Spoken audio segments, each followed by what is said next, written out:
بسم اللہ الرحمن الرحیم۔ درس نمبر 49۔ بچھڑے کی پوجا کرنے والے بنی اسرائیل بڑے ظالم ہیں۔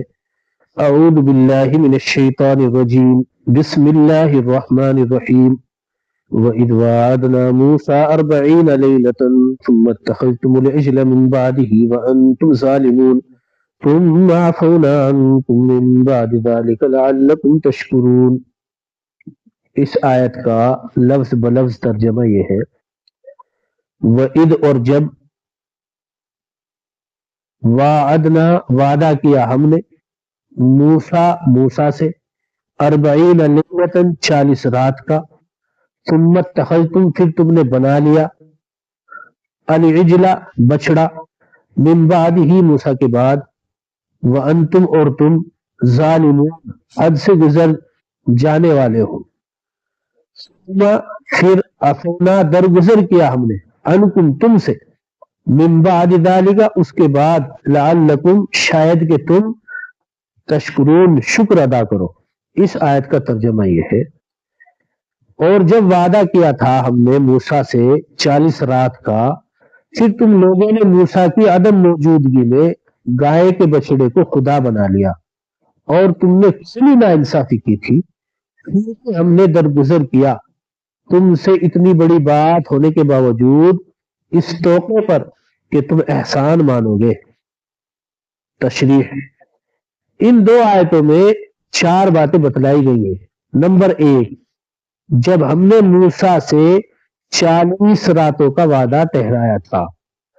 نمبر 2، پھر تم نے ان کے پیچھے اپنی جانوں پر ظلم کر کے بچڑے کو معبود بنا لیا تھا، پھر اس سب کے بعد بھی ہم نے تم کو معاف کر دیا۔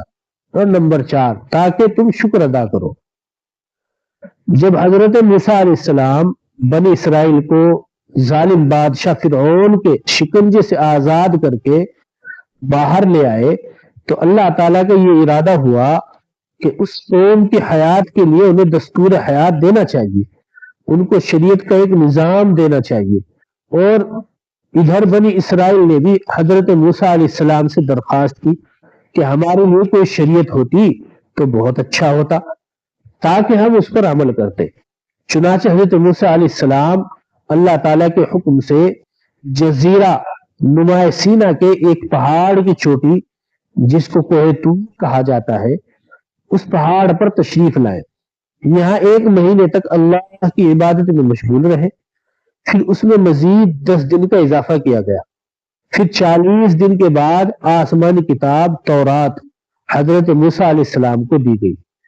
بنی اسرائیل میں ایک شخص تھا جس کا نام سامری تھا، اس نے سونے چاندی کا ایک بچڑا تیار کیا اور اس کے اندر ایک قسم کی مٹی ڈال دی جو حضرت جبرائیل علیہ السلام کی گھوڑی کے قدموں کے نیچے سے اس نے اٹھا لی تھی، اس میں بس جان سے پڑ گئی۔ سامری نے بنی اسرائیل کو پڑھائی کہ جس رب سے شریعت لانے کے لیے موسیٰ گئے ہیں وہ رب تو یہی ہے، تم اس کی پرستش کرو۔ چنانچہ بنی اسرائیل کے جاہلوں نے اس بچڑوں کی پرستش شروع کی۔ بنی اسرائیل کے بچڑے کو معبود بنانے کے اس جرم کا تذکرہ سورہ بقرہ کے آیت نمبر 92 میں یوں ہے، وَلَقَدْ جَاءَكُم مُوسَىٰ بِالْبَيِّنَاتِ ثُمَّ اتَّخَذْتُمُ الْعِجْلَ مِن بَعْدِهِ، اور خود موسیٰ تمہارے پاس روشن نشانیاں لے کر آئے، پھر تم نے ان کی پیٹھ پیچھے یہ ستم ڈھایا کہ گائے کے بچڑے کو معبود بنا لیا۔ بنی اسرائیل نے بچڑے کی پوجا کی اور ہمارے ملک کے برہمن زادوں نے اس کی اماں کو پکڑ لیا اور اسی کو معبود بنا لیا۔